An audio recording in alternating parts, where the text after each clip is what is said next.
Na tunaanza moja kwa moja na ripoti kwamba licha ya mashambulizi ya Israel na Marekani kuendelea, umati mkubwa wa raia wa Iran ulikusanyika katikati mwa mji mkuu Tehran na katika maeneo mengine kwa ajili ya sala ya kwanza ya Ijumaa tangu kuanza kwa vita hivyo.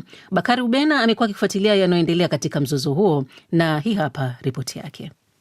Picha zilizosambazwa mtandaoni na vyombo vya habari vya Iran zimeonyesha umati wa watu waliovalia nguo nyeusi, huku baadhi wakiwa wamebeba bendera za Iran wakimiminika nje ya msikiti mkuu wa Imam Khomeini mjini Tehran kwa ajili ya sala ya Ijumaa, ambayo pia ni ya kwanza tangu kuuawa kwa kiongozi mkuu wa nchi hiyo Ayatollah Ali Khamenei, kufuatia mashambulizi ya Marekani na Israel ambayo yameendelea kwa kasi katika siku hii ya 7 ya mzozo. Kamanda mkuu wa jeshi la Marekani Brad Cooper amesema mashambulizi Iran, iwe kombora ya masafa marefu au droni, yamepungua maradufu ukilinganisha na siku ya kwanza ya mzozo huu, lakini akasisitiza kuwa wataendelea kuwa makini wakati wote. Ama rais wa Marekani Donald Trump kwa upande wake amesifu ufanisi wa operesheni hiyo. Jeshi la Marekani pamoja na washirika wazuri wa Israel linaendelea kumwangamiza kabisa adui ambaye ni Iran hata kabla ya muda uliopangwa. Pia tunawasihi wanadiplomasia wa Iran kote ulimwenguni kuomba hifadhi na kutusaidia kuijenga Iran mpya iliyo bora na yenye uwezo mkubwa. Nadhani sasa unaanza mustakabali mzuri zaidi kwa Iran, na Marekani itahakikisha kwamba kiongozi ajaye wa Iran hatatishia Marekani, Israel, majirani zake au mtu yeyote. Hayo ikiarifiwa, Iran nayo imeendelea kuishambulia Israel na mataifa jirani ya Ghuba ambako kunapatikana kambi na wanajeshi wa Marekani. Qatar imesema hivi leo kuwa vikosi vyake vya majini havikujeruhiwa licha ya kuwepo ndani ya majengo ya makazi na hoteli zilizolengwa na Iran huko Bahrain, huku Saudi Arabia ikitangaza kudungua droni kadhaa karibu na mji wa Riyadh. Katika tukio jingine, Umoja wa Mataifa umeitaka Marekani kuchunguza haraka tukio la shambulizi katika shule nchini Iran, ambapo uchunguzi wa gazeti la New York Times unasema huenda shambulio hilo lililosababisha vifo vya wanafunzi zaidi ya 150 lilifanywa na Marekani.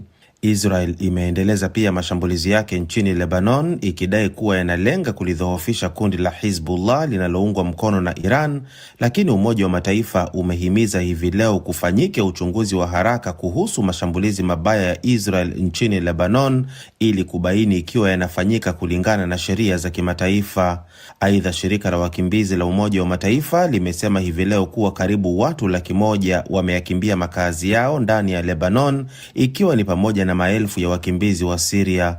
Msemaji wa UNHCR Ravina Shamdasani ameieleza hali katika eneo hilo kuwa dharura kubwa ya kibinadamu na kwamba raia ndio wanaolipia gharama kubwa. Asante sana Bakari Ubena kwa ripoti hiyo. Mashirika ya Kiislamu nchini Kenya yameelezea wasiwasi kufuatia vita vinavyoendelea Mashariki ya Kati kutatiza ibada ya Umra mwaka huu ndani ya mfungo wa mwezi wa Ramadhan, hali tete za kiusalama zikiendelea kukuza hofu hii. Mwandishi wetu wa Kisumu, magharibi ya Kenya, Musa Navie na uketwa ripoti hii. Baadhi ya waumini wa dini ya Kiislamu waliokuwa wameratibu safari ya ibada ya Umra mwaka huu 2026 huko Makkah, Saudi Arabia, katika kipindi hiki cha mwezi mtukufu wa Ramadhan, wameingiwa na wasiwasi. Waliokuwa wametafuta huduma za mawakala wanaosafirisha mahujaji kufuta safari zao kutokana na hofu ya hali tete eneo la Ghuba. Katika mahojiano na DW, Fadhila Nasir kutoka kampuni ya Qatar Safeways Travels amesema licha ya makundi ya wateja wao wengi kusafiri, wengi pia wameishia kusitisha safari zao na wengine kuziahirisha kutokana na tathmini ya usalama kufuatia vita vya Marekani, Israel na Iran. Tulipeleka watu wetu walitoka leo saa 1 asubuhi kwenda Jeddah. Wanaotumia ndege ya Saudia bado wanaenda. Kuna wengine walikuwa na hofu sana, wameweza kubaki, wengine wameahirisha kuifanya baada ya Ramadhani inshallah.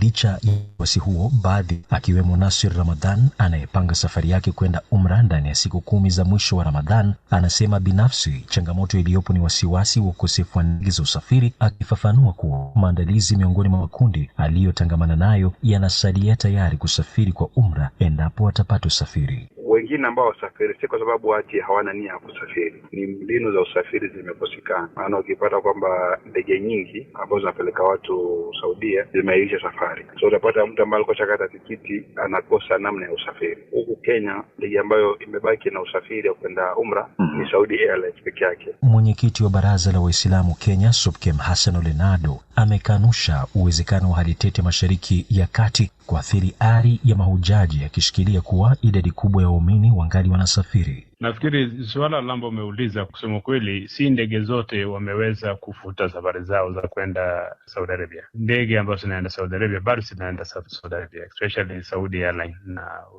mashirika wengine. Watu wengi wanasafiri kwa sababu hii ni jambo la ibada, na Waislamu wanaamini kadari ya Mwenyezi Mungu kwamba haiwezi kutoka jambo lolote isipokuwa atakaye Mwenyezi Mungu. Maadamu ndege ipo, watu wanasafiri. Jukwaa la kitaifa la mashirika ya Kiislamu Kenya, NAMLEF, kupitia Abu Muhsin Kasim, msimamizi magharibi ya Kenya, anasema hali tete inayoshuhudiwa kanda wa Ghuba imeibua hofu miongoni mwa baadhi ya waumini. Kusema kweli, hali iliyopo Mashariki ya Kati ni hali ambayo kila mtu anaielewa kwamba ni hali tete au tatanishi. Hofu lazima kwa wale ambao wangependa kusafiri. Tunahimizwa katika dini yetu kwamba tusijipeleke katika maangamizi, na huku tunajua. Kwa hivyo haitakuwa ni vema mtu kujiingiza katika hali ambayo anaijua kwamba ni hatari. Musa Navie, DW, Kisumu.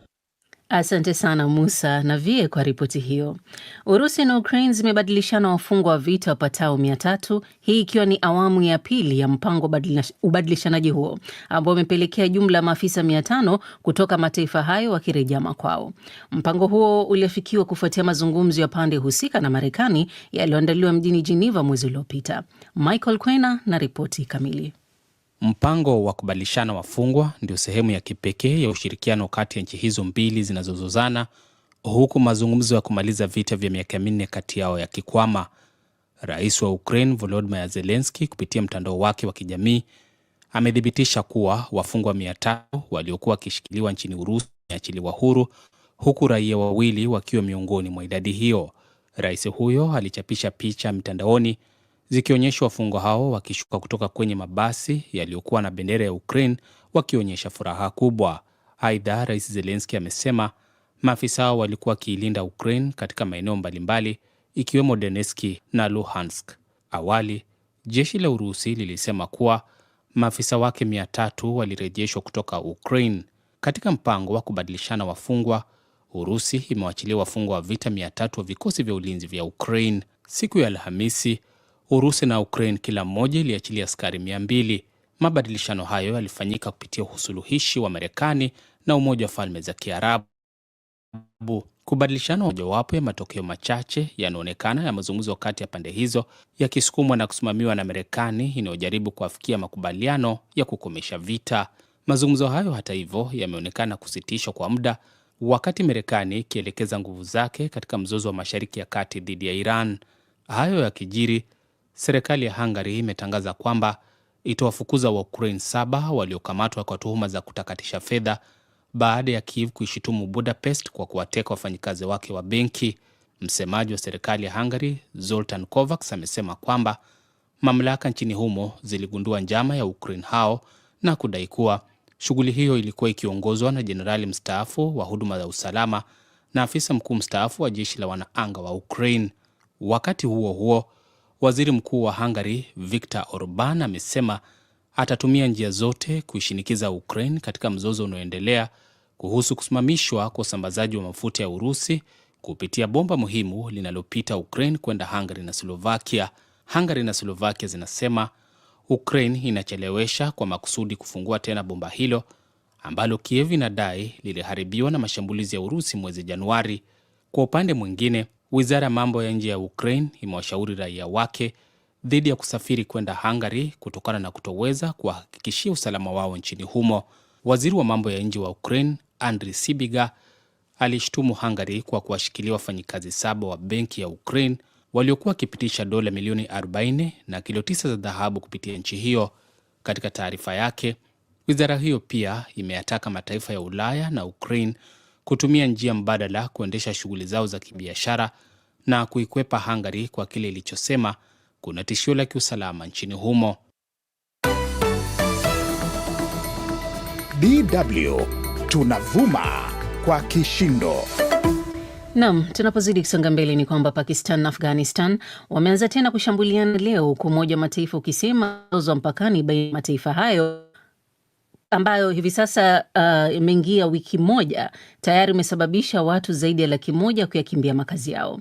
Lilian Mtono anaarifu zaidi. Wizara ya ulinzi ya Afghanistan inayoendeshwa na Taliban imesema vikosi vyake vilishambulia kambi kadha za kijeshi vilivyoko kwenye mpaka kuanzia jimbo la Nangarhar, Kandahar, Kunar, Paktia hadi Khost na kuwaua baadhi ya wanajeshi wa Pakistan. Imeongeza kuwa mashambulizi hayo ya usiku yaliwaua raia 7 na wapiganaji wake 3. Vyombo vya habari vya serikali ya Pakistan kwa upande wake vilisema vikosi vya anga na ardhini vya nchi hiyo vilipata hasara kubwa kufuatia mashambulizi haya ya karibuni yaliyolenga vikosi vya Afghanistan na Taliban wa Afghanistan, kundi la wanamgambo linalojulikana pia kama Tehrik-e-Taliban ama TTP. Pakistan mara kadhaa imeishutumu serikali ya Taliban kwa kuwahifadhi TTP, madai ambayo Kabul inayakana. Tangu Taliban iliporejea madarakani mwaka 2021, TTP imeongeza mashambulizi yake nchini Pakistan. Kulingana na shirika la kimataifa la kuhudumia wakimbizi UNHCR, karibu watu 115,000 nchini Afghanistan na wengine 3,000 wa Pakistan huenda wameyakimbia makazi yao katikati ya hali tete inayochochewa na mzozo huo wa mpakani. Mkuu wa shirika la haki za binadamu la Umoja wa Mataifa Volker Turk amesema leo kwamba watu 56 wameuawa nchini Afghanistan na karibu nusu yao ni watoto. Kulingana na hali hiyo, msemaji wa shirika hilo Jeremy Lawrence alizitolea wito pande zote mbili kujizuia na kukutana ili kupata suluhu la masuala ya kiusalama. Tunatoa wito kwa pande zote kuchukua hatua zinazowezekana ili kuhakikisha wanawalinda raia sambamba na wajibu wao chini ya sheria ya kimataifa ya haki za binadamu na sheria ya kimataifa ya kibinadamu. Lazima kuwe na uchunguzi wa haraka, wenye ufanisi, wa kina, huru na wawazi kuhusu ukiukwaji wa sheria za kimataifa na wahusika wawajibishwe. Mzozo huo ulianza baada ya Afghanistan kuanzisha mashambulizi ya mpakani ikijibu hatua ya Pakistan ya kuwashambulia kutokea angani. Mataifa hayo mawili ya Asia Kusini hayaonyeshi dalili yoyote ya kurudi nyuma kwenye mzozo huo mbaya kabisa wa miaka kadhaa na kufanya hali kuwa tete zaidi katika mataifa hayo yanayopakana na Iran ambayo pia inashambuliwa na Marekani na Israel. Raia wameandamana hii leo mjini Kabul kupinga mashambulizi hayo ya Pakistan.